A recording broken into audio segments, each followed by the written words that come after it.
Welcome back to the Be Free Show. I'm your host, Anise. This is my good friend, Ali. Hi. And we are so excited. My best friend of 21 years is here today with us, Lumadi. Hello, everyone. And we're going to talk about friendships. So Ali's going to kick it off with our 3 points, and we're going to jump right into the conversation. Absolutely. So our 3 key points today are things that friendships need. And the first thing we say that friendships need is reciprocity. We paired it with a question, which is, am I more of a giver or a taker? And we're going to talk more about what that means. The second one that friendships need is boundaries. And we'll talk about the importance of that. Are we in the caution zone or in the safety zone in this friendship? And then the last one is growth. Are we evolving or are we stagnant? So reciprocity, boundaries, growth. We're excited to dig more into it. Anise and I have been great friends for 3 years now, but this is 2 decades in the making. Tell us a little more about this wonderful friendship.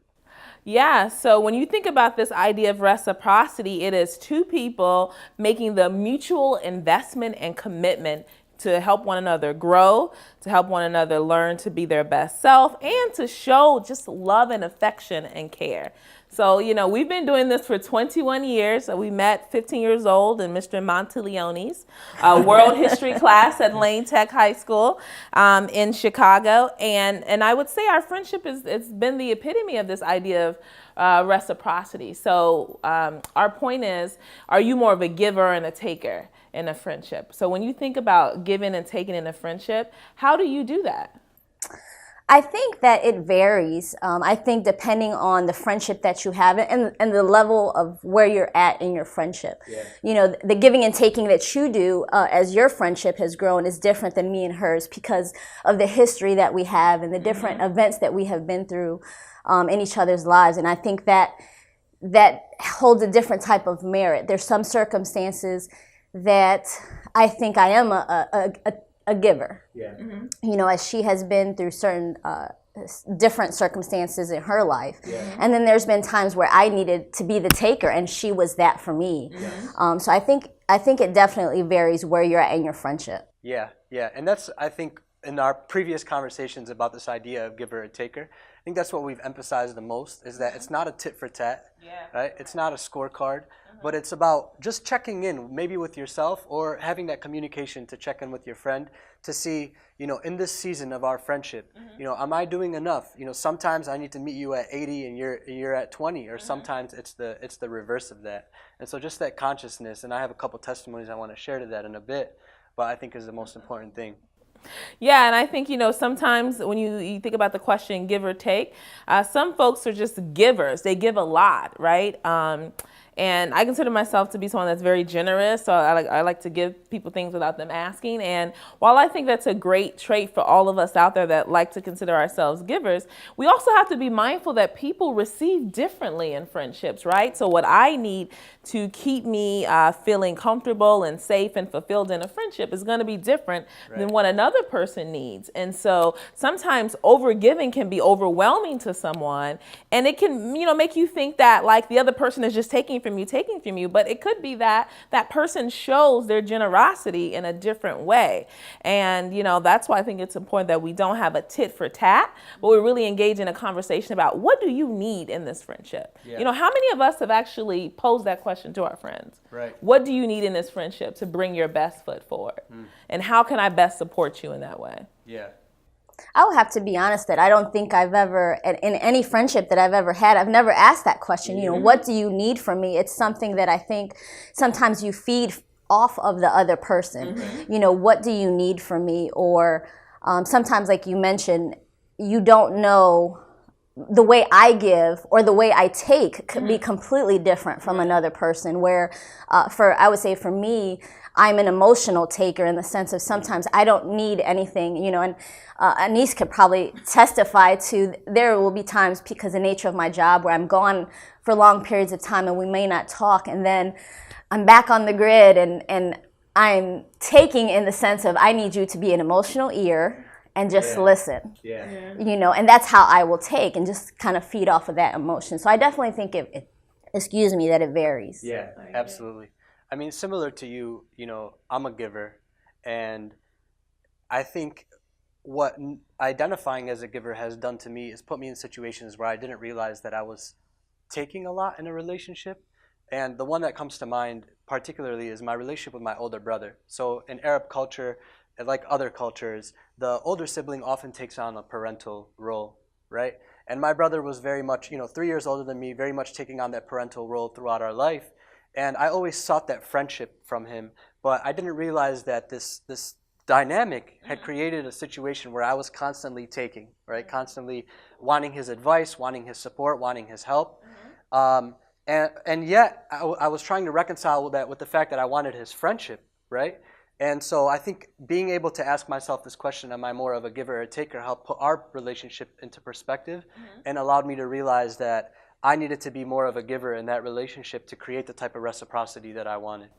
Yeah, and I think that ties very well into our next point, which is friendship need boundaries. Are you in the safe zone and the caution zone? And oftentimes we don't talk about boundaries with our friends, right? We usually think about boundaries with setting up sort of guardrails in friendships, or I'm sorry, not in friendships, in relationships. But actually, I think we both think that friendships actually do need boundaries, because oftentimes when you get into conflict, it's usually because someone's crossed the boundary, right? Someone's overstepped a particular area, in a friendship. And so what are your thoughts on friendships and boundaries? Well, I have a question first, because you all told me that you, in 21 years of friendship, you've never gotten in one single argument. We have not. Which is amazing. Now, I imagine that when you all met at 16 or 17, you didn't have a boundaries conversation, right? We did not. We did not. Somehow, some way, it has naturally taken form. Do you all even think about it in terms of boundaries, or what would be the boundaries in your friendship? Or is it just, I don't know, kind of like a spiritual, mutual understanding that you all have? I think that it's a combination of both, Ali. And I say this, I think one thing that has definitely helped us is that we have grown together. Yes. So as we have grown, I think those boundaries have kind of naturally placed themselves there. Yeah. And we've grown, as we've grown, we've seen those boundaries. Yeah. So we know not to cross them. Or I think we're also good about, if we think we're going to cross them, we give caution to the other person to say, I'm about to cross a boundary. Do you want me to cross it? No, not right now. And I remain quiet, or she remains quiet. And I think that's something that you learn. So I don't mean to put either of you on the spot, but I imagine our audience out there is somebody's wondering, like, what's an example? If you can think of one. Yeah, I think so. Lumadi knows me very well, and I think part of the reason why we haven't argued is because we go together in this way. So we're very similar in that we're very strong women, but really soft, right? We're very strong, but we're really like marshmallows on the inside in many ways. Yeah. And we're very particular. We kind of like order, structure. So those ways we go together. And I think because of that, we're able to poke fun and make fun of each other when the other person does it, because you kind of see a mirror. Yeah. But I think in terms of a specific example is, we'll say do you want me to give you the real honest answer, or do you want to just hear what you want me to tell you? Yeah. And I think sometimes we laugh and joke when we say that to friends, but we actually mean it, because I know when she says, do you want the real answer? I know that she's about to dish me something that I might need to sit down to fully swallow. And in that case, I'm better able to prepare myself. But I think just something small in terms of I'm single, she's married with a family, her kids are my godkids. And so what I have learned with boundaries is that the way our friendship operates, now that she's married, is different from when she was single in terms of the frequency and when we talk, or times when to talk. So she didn't say don't call me at 7:00, but I know they're going to be eating, and Emily and Logan are probably going to be, running around, and they're trying to get them down to bed. So I know those boundaries naturally. Yeah. And so, she didn't tell me, but I know it. Yeah. Same thing with me. I'm like, oh my God, I forgot to send Christmas gifts. I failed as a godmother, and she's like, no, it's okay. You just moved to California. You're really busy. So it's that grace, I think, that we have with each other. Yeah. Yeah. I think it's the respect for the situation as well. I think with boundaries, or to acknowledge boundaries, means you have a certain amount of respect for that person, their situation. Yeah. And I think that's where our friendship, that's the boundary of our friendship, I think, to be honest, is respect, and her situation and my situation, and our growth and our journeys that we've gone, that we've seen each other go through. I think that allows us to have a perspective of not necessarily crossing a boundary, but giving that feedback and saying, okay, I see you going through this. Do you want this feedback or not? Or knowing that, hey, feedback is not required right now. I just need you to listen. I just need you to be whatever you are. Or the understanding of, the Christmas gifts, different little things like that that, to her might be a big deal because that's one of her ways of giving. It is. But it's at the same time, the thought is giving to me, which is, again, how I have received her giving. Yeah. That's a great example. I'm glad I put you all on the spot because those were really rich examples. So if we're honest, part of why we came up with this question with boundaries, are we in the safety zone or in the caution zone, is because sometimes we're in, opposite gender friendships, and we're assuming a heterosexual opposite gender friendship where there may be a mutual attraction there, and if appropriate boundaries aren't set, you could really start to get into the caution zone. And Anise, I want to throw this to you because I really love the way you do the analogy of guardrails on like a highway or something, and I think that really helps people understand where we're going with this. Yeah, so if you think about you're driving down the highway, you see these guardrails, and the guardrails is sort of the indicator to you as a driver that if you go, past this metal barrier here, you're going to be in the danger zone. Essentially, you're going to be off the cliff. You're going to be in a zone where you don't want to be. And usually before you get to the guardrail, there's a little yellow line before that kind of lets you know you're getting close. And I think that's a great way of talking about boundaries, is that it's the guardrails that keep us safe and protected, in a particular friendship. Yeah. And a lot of us, I can testify to this. I've been in difficult situations where, I was in what I believe to be a platonic relationship, but sometimes you have to have those difficult conversations, and that could be extremely difficult. I've also been in situations in the past where I've allowed what should have been a friendship to cross that boundary and ended up losing, best friends because of it. Because once you kind of go past that point, it's hard to come back from, right? If not impossible to come back from. Yeah, and I think about it as, men and women, we have, we feed off of each other's energy. There's something that comes from that, and it can be a difficult conversation to have, but I think, having that conversation about how much contact or like verbal contact, physical contact, what topics are we going to talk about, what's the boundary of our emotional intimacy? Those sorts of things I think can help us stay out of the caution zone and stay in, stay in the part of the highway, I guess, where it's safe.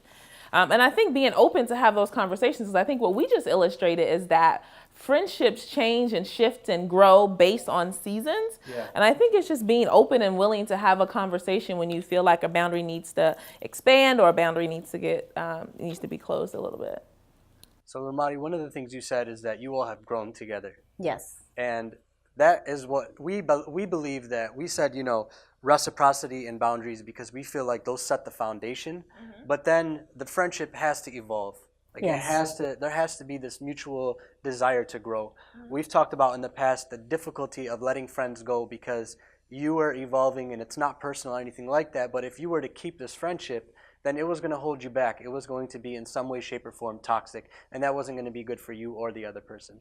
So you all, 21 years, this means phases, this means, new jobs, new locations, marriage, so many changes. How did you all sort of adapt together, and were there seasons where it was more difficult than others? I know y'all have never been in an argument, but were there times where like maybe you had lapses in your friendships or you weren't as close, or I guess I'm asking about this sort of nature of growth in your friendship. I will have to be honest, I don't think there was ever a lapse in the friendship as far as where I wouldn't have considered her a friend, or where honestly I think for the last 21 years I think I have always said she's my best friend, whether we have gone a couple weeks without talking or a couple months without talking. I think the best part of our friendship has been that we can go months without talking and we will pick up the phone and we will pick up right where we left off. Exactly. And I think that's because, again, the respect of our situations, and we know that that life happens. Right. Life occurs, and we have to respect that. that what you're going through in your life is not what I'm going through in my life, and I don't understand that situation, but the purpose of a friendship is for me to be there and listen to how you're going through that and things of that nature. But I think our growth has been partially because we've always been open and honest with each other. I think she is definitely one of the people that I can honestly just call and say, I am overwhelmed. And I think, you know, especially with me, and I think sometimes with her too, we're both so strong that we don't want those words to come out of our mouths. I feel like we do not want to say we're overwhelmed. We just, you know, it's just not in our nature to want to say those words. And I think without doubt, I can call her and say, hey, I'm overwhelmed. I need you to listen. And then sometimes she's going to say, you know, you need to get it together. You're being overwhelmed for the wrong reasons, or not necessarily the wrong reasons, but give me a different perspective, right? And I think one thing too that has helped our friendship a lot is I think it's founded in respect and faith. I think those are two things. Powerful. Say more about that, Anise. Yeah, I think, she's one of the few people I can be really vulnerable with. And I think our faith journey we've grown together in our faith journey from just saying that we believe in God to truly like being involved in church and praying together, encouraging each other to read spiritual books, talking about fasting together. So I think we've really grown in that foundation of there's something bigger than us, you know. And I think the vulnerability too, it's like I can call her and say like I'm at a loss for what to do in this situation. There's been many of them, you know, and I don't know where to go and where to move. And you know, I think she's so good at being able to listen to the full story and like not take on my perspective. And I think that's a true test of a friend, to be able to give you like all the different lenses, and like in many ways, like I feel like you're my guardian angel, you know, because because we have that vulnerability, because I can call you, because I know that whatever you say to me is going to be to protect me, right? Like it's going to be out of love and care and support. It has allowed me to have that vulnerability. And I don't have that in all my female friendships. I do not. I just don't. But I think it's because of that foundation. So I want to say this. For me, this is an area where I feel like I have a lot of growth, the friendship area, particularly in the sense of I've never asked a friend, what do you need from this relationship? And that, I mean, when you worded it, I mean, it just hit me, because I reflect back on this notion that we hear of out of sight, out of mind. And I am not an out of sight, out of mind person. However, I am an out of sight, out of communication person. So when I don't live in the same city as a friend, my communication just plummets. But they're always on my mind. I'm constantly thinking about that friend. We can pick up where we left off. But that assumes, the pick up where we left off, that assumes that they haven't been hurt by the fact that they haven't heard from me in months, right? Or that they haven't created perhaps a narrative about what it means that they haven't heard from me in months. And so you've pushed me, and I'm pushing myself, you know, and this whole conversation is really charging me to turn inward and think about, you know, what are those difficult conversations I have, and continue to ask myself these questions. It's a tough thing. Wow. This has definitely been like, I think, a really inspiring, conversation for me, and just the intimacy of like friendship, because I'm really sitting next to two of the closest people in my life who know me probably the best, you know, Lumadi on my left side, and you know what I mean? We have such a deep friendship, and you know, it's just making me realize what a blessing it is to have great people in your life who like love you, who care about you, and who like mutually respect you, and like always have your best interest at heart. So we hope you had a chance to tune some nuggets from here, or like Ali did, you know, just give you some points to reflect back on where you are, and you know, we want to just wrap it up with friendships need reciprocity, boundaries, and they should definitely be spaces for you to grow. Absolutely. We love you all. Thanks for being on our show. Thank you for having me. We really appreciate it. In the meantime, we love you, and be free.